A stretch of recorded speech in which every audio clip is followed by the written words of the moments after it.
Hai semua, kembali lagi bersama On The Geography. Di sini, kami akan membahas materi kelas 12, yaitu mengenai negara maju dan negara berkembang. Pertama-tama, kita akan membahas mengenai tahap-tahap perkembangan negara. Oke, kalian tahu nggak sih apa saja yang mempengaruhi suatu negara hingga bisa dikatakan sebagai negara maju dan negara berkembang? Ada 3 konsep yang mempengaruhi suatu negara hingga bisa dikatakan sebagai negara maju dan negara berkembang. Konsep yang pertama, dipengaruhi oleh karakteristik. Lalu konsep yang kedua, dipengaruhi oleh regionalisasi kawasan. Dan yang terakhir, ada konsep yang dipengaruhi oleh perdagangan bebas di suatu negara. Nah, yang pertama, kita akan membahas mengenai perkembangan suatu negara agar bisa dikatakan menjadi negara yang maju itu memiliki 5 tahap. Yang pertama, tahap perekonomian tradisional. Pada tahap ini, kegiatan ekonominya masih berorientasi pada usaha untuk pemenuhan kebutuhan sendiri. Penerapan teknologi dan manajemennya masih sangat rendah, sehingga produktivitasnya masih rendah juga. Adapun ciri-cirinya pada tahap ini.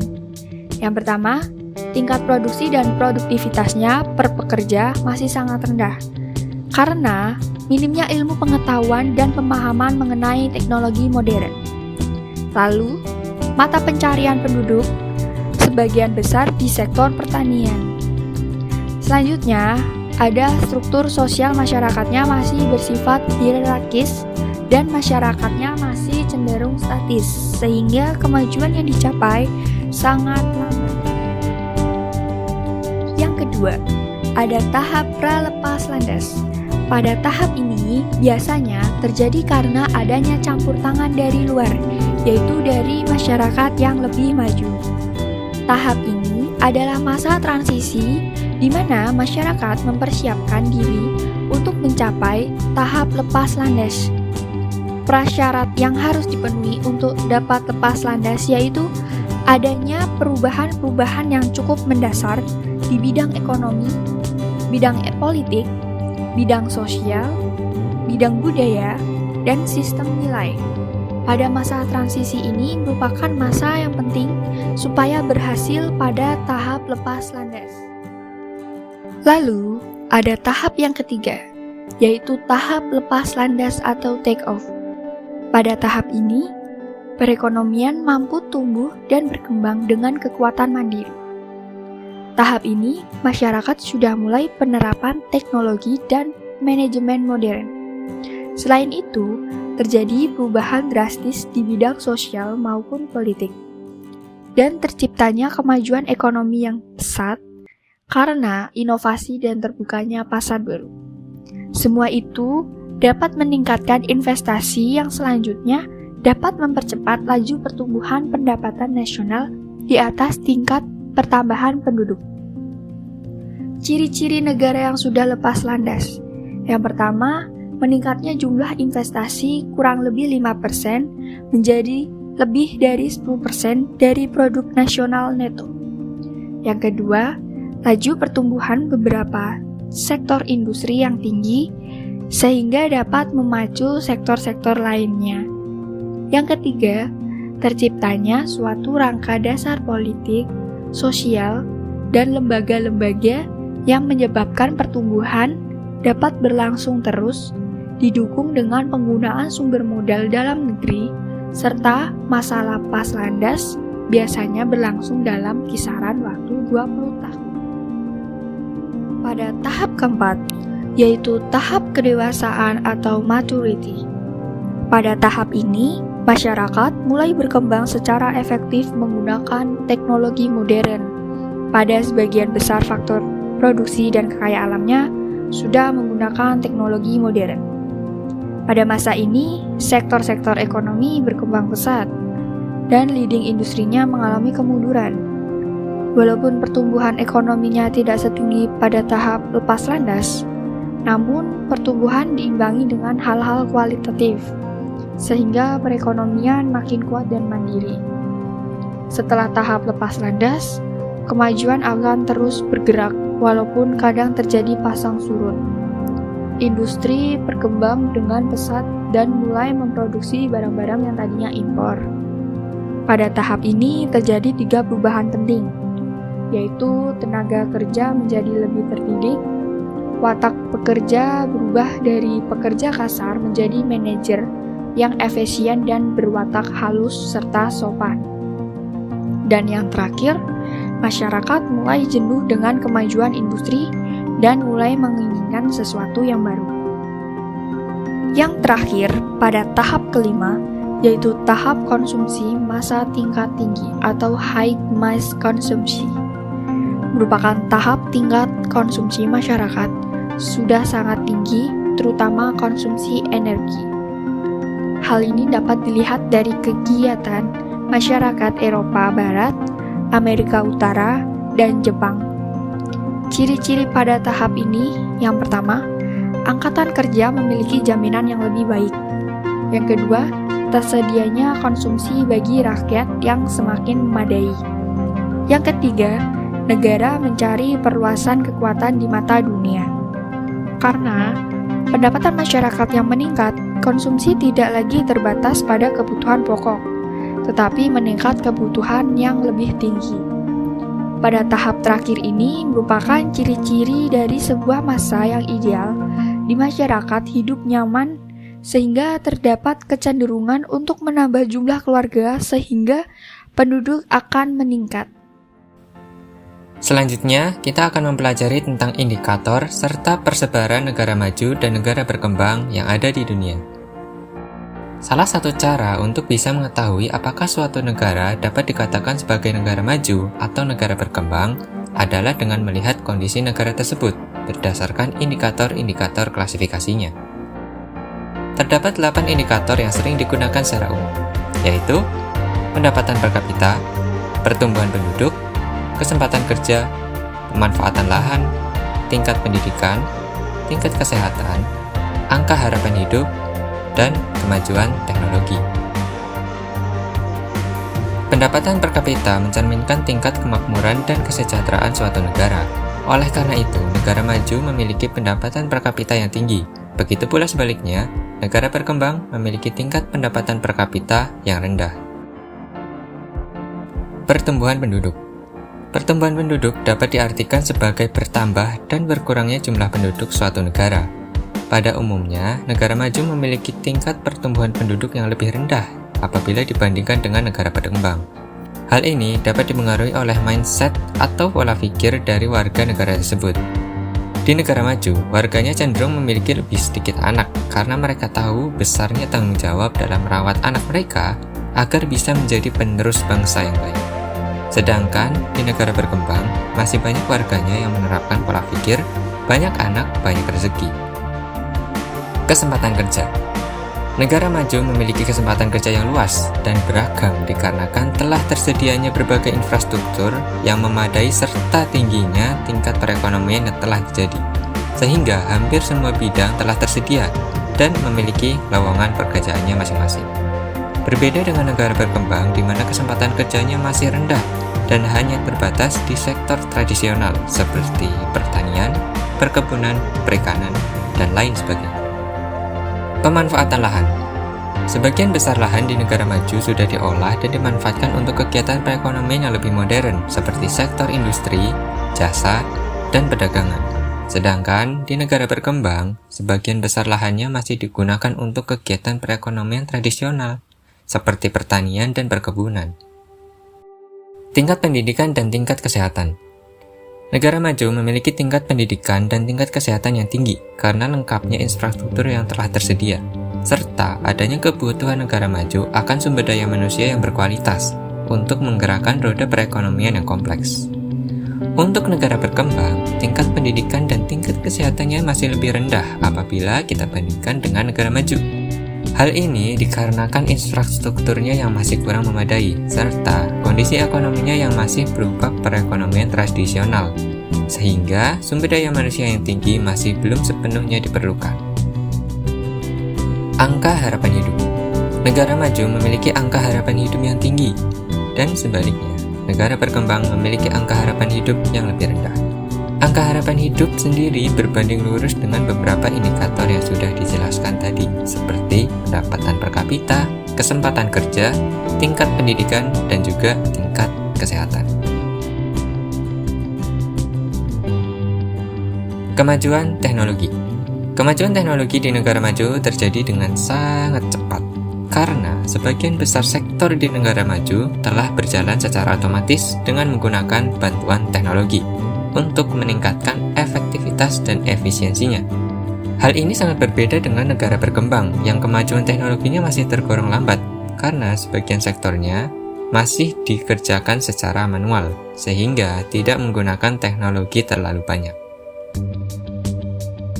Negara maju dan negara berkembang juga memiliki persebarannya masing-masing. Namun, secara garis besar, mayoritas negara maju berada di bumi belahan utara dan terpusat di benua Eropa. Di Asia, yang sudah termasuk negara maju adalah Jepang, Korea Selatan, dan Singapura. Di Afrika, yang sudah termasuk negara maju adalah Afrika Selatan, dan di benua Amerika, yang sudah termasuk negara maju adalah Amerika Serikat dan Kanada. Sedangkan untuk negara berkembang, persebarannya hampir berada di seluruh benua di dunia, kecuali di Eropa. Selanjutnya, kita akan mempelajari tentang regionalisasi kawasan dunia dan bentuk-bentuk kerjasama ekonomi internasional. Tahukah kamu, beberapa tahun terakhir ini di berbagai pemberitaan seringkali membahas tentang MEA. Ayo, kalian sudah cukup paham belum mengenai MEA? MEA atau Masyarakat Ekonomi ASEAN merupakan salah satu upaya regionalisasi kawasan dunia berdasarkan pusat pertumbuhan ekonomi dalam bentuk kerjasama kawasan. Regionalisasi atau regionalization menitik beratkan pada proses otonomi menyangkut interdependensi atau saling ketergantungan antara suatu wilayah dengan wilayah lainnya di dunia. Tahukah kamu, salah satu dampak adanya regionalisasi yaitu individu-individu yang ada di dalamnya menjadi semakin bebas melintas batas negara mereka, terutama dalam kaitannya dengan perdagangan bebas. Bentuk-bentuk regionalisasi kawasan dunia berdasarkan pusat pertumbuhan ekonomi. Yang pertama, ada MII atau Masyarakat Ekonomi Eropa, atau juga bisa disebut dengan European Union atau Uni Eropa. MII adalah organisasi kawasan yang bertujuan menyatukan ekonomi negara-negara anggotanya, di mana anggotanya ada 27 negara. Tujuan MII sendiri yang pertama adalah mengintegrasi Eropa dengan cara menjalin kerjasama ekonomi, memperbaiki taraf hidup, dan memperluas lapangan kerja. Yang kedua, memajukan perdagangan dan menjamin adanya persaingan bebas serta keseimbangan perdagangan antar negara anggotanya. Yang ketiga, menghapus semua rintangan yang menghambat lajunya perdagangan internasional. Yang kedua, ada AFTA atau ASEAN Free Trade Area. AFTA adalah kesepakatan perdagangan bebas antara negara-negara yang tergabung dalam ASEAN. Tujuannya, yang pertama adalah meningkatkan jumlah ekspor negara-negara anggota ASEAN. Yang kedua, meningkatkan investasi dalam kegiatan produksi dan jasa antar sesama anggota ASEAN. Yang ketiga, meningkatkan masuknya investasi dari luar negara anggota ASEAN. Selanjutnya ada MEA. MEA adalah bentuk integrasi ekonomi ASEAN yang bertujuan untuk mengadakan sistem perdagangan bebas antara negara-negara ASEAN. Tujuannya yang pertama adalah menciptakan pasar tunggal yang mencakup negara-negara ASEAN sekaligus pusat produksi atau production base untuk negara-negara sekawasan. Yang kedua, meratakan pemberdayaan ekonomi kawasan ASEAN dengan sasaran utama revitalisasi usaha kecil dan menengah atau biasa disingkat dengan UKM. Yang ketiga, mengintegrasikan ekonomi kawasan dengan ekonomi global dengan tujuan dasar untuk meningkatkan peran serta ASEAN dalam percaturan kebijakan global. Untuk yang ketiga, ada Asia Pacific Economic Cooperation atau biasa kita sebut dengan APEC. APEC adalah kerjasama ekonomi Asia Pasifik di mana merupakan forum ekonomi 21 negara di lingkar atau kawasan Pasifik yang bertujuan untuk mengukuhkan pertumbuhan ekonomi, mempererat komunitas, dan mendorong perdagangan bebas di seluruh kawasan Asia Pasifik. Selanjutnya ada NAFTA. NAFTA merupakan kepanjangan dari North American Free Trade Agreement. NAFTA merupakan perjanjian perdagangan bebas negara-negara di kawasan Amerika Utara yang terdiri atas Kanada, Amerika Serikat, dan Meksiko. Tujuan NAFTA yang pertama adalah meningkatkan kegiatan ekonomi para anggota dengan penghapusan tarif dan non-tarif serta standarisasi barang-barang yang diperdagangkan. Yang kedua, memberikan kemudahan investasi bagi pengusaha yang akan melakukan kegiatan bisnis seperti izin visa sementara dan mengurangi atau bahkan menghilangkan pembatasan dalam perdagangan. Yang ketiga adalah mengusahakan perlindungan bagi konsumen atau aspek keselamatan, kesehatan, dan keserasian lingkungan hidup. Yang terakhir adalah pengaturan impor dan produksi sesama anggotanya. Nah, setelah memahami regionalisasi kawasan dunia berdasarkan pusat pertumbuhan ekonomi, selanjutnya kalian akan belajar tentang bentuk-bentuk kerjasama negara maju dan berkembang di dunia. Simak di On The Geography selanjutnya ya, squad. Tahukah kalian bentuk-bentuk kerjasama negara maju dan berkembang di dunia? Ayo kita mulai dari tujuan kerjasama. Yang pertama, mencukupi kebutuhan masyarakat masing-masing negara. Yang kedua, memperkuat perekonomian negara, perdagangan, dan investasi dengan negara lain. Yang ketiga, meningkatkan kerjasama dalam ilmu pengetahuan dan teknologi. Yang keempat, menciptakan adanya rasa aman dan menegakkan perdamaian dunia. Yang kelima, mencegah atau menghindari konflik yang mungkin terjadi. Dan yang keenam, mempererat hubungan persahabatan antar negara. Bentuk kerjasama internasional berdasarkan letak geografis dibedakan menjadi: yang pertama, kerjasama internasional, yaitu kerjasama negara-negara dari berbagai belahan dunia. Contohnya seperti kerjasama di bawah naungan United Nations atau PBB, IMF, ECOSOC, dan IBRD. Yang kedua, kerjasama regional, yaitu bentuk kerjasama beberapa negara dari suatu kawasan atau wilayah tertentu. Contohnya seperti Eropa Union atau Uni Eropa, AFTA, NAFTA, dan lain-lain. Berikutnya adalah berdasarkan banyaknya negara peserta dibedakan menjadi dua, yaitu yang pertama, kerjasama bilateral, yaitu kerjasama yang hanya melibatkan dua negara seperti kerjasama antara Indonesia dengan Cina, Amerika dengan Jepang, dan kerjasama lainnya. Yang kedua adalah kerjasama multilateral, yaitu kerjasama yang melibatkan lebih dari dua negara, misalkan Indonesia, Cina, dan Amerika saling bekerja sama.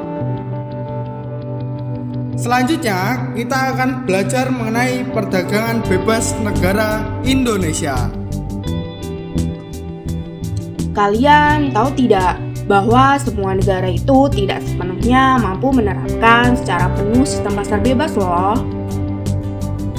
Karena mesti adanya beberapa aturan atau regulasi yang diatur oleh pihak pemerintah dalam melindungi perekonomian dalam negerinya. Seperti halnya negara Indonesia tidak sepenuhnya menganut sistem pasar bebas karena sistem ekonomi di Indonesia itu menganut sistem ekonomi Pancasila. Meskipun demikian, sistem pasar bebas di Indonesia masih tetap diawasi oleh pemerintah agar tidak ada kesenjangan sosial.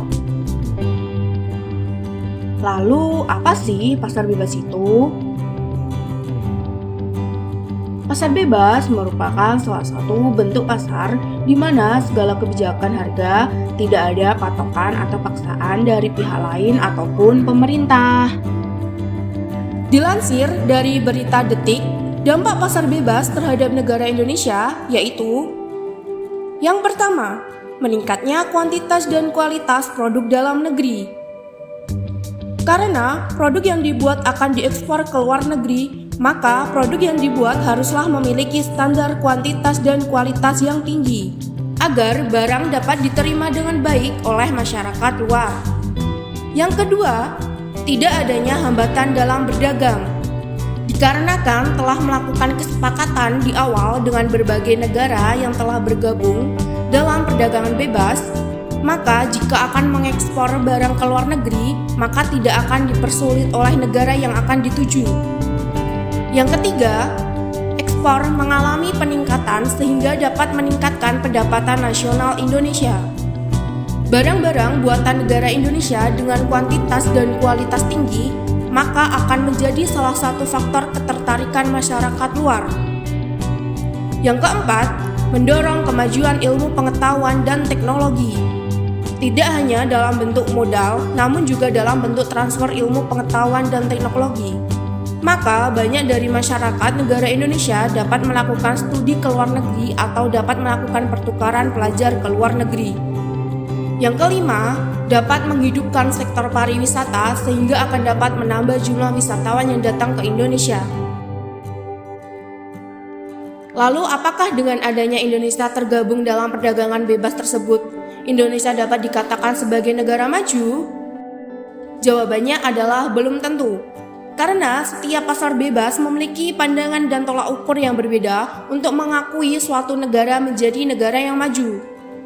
Contohnya seperti perdagangan bebas WTO atau World Trade Organization. Dilansir dari berita CNN bahwa menurut WTO, Indonesia telah memiliki predikat sebagai negara maju. Indikator mengapa WTO mengeluarkan negara Indonesia sebagai negara berkembang karena yang pertama, negara Indonesia masuk dalam anggota G20. Karena menurut USTR, United States Trade Representative, bahwa keanggotaan dalam G20 menunjukkan bahwa negara-negara yang tergabung masuk ke dalam kelompok negara maju. Yang kedua, negara Indonesia memiliki pangsa pasar 0,5% atau lebih dari total perdagangan yang ada di dunia. Yang ketiga, negara Indonesia menjadi anggota kerjasama ekonomi dan pembangunan dengan bergabung dalam pasar bebas yang sangat banyak, sehingga Indonesia dapat diakui karena berperan di dalam organisasi-organisasi yang besar. Jadi, bagaimana menurut kalian? Apakah saat ini negara Indonesia merupakan negara maju atau negara berkembang?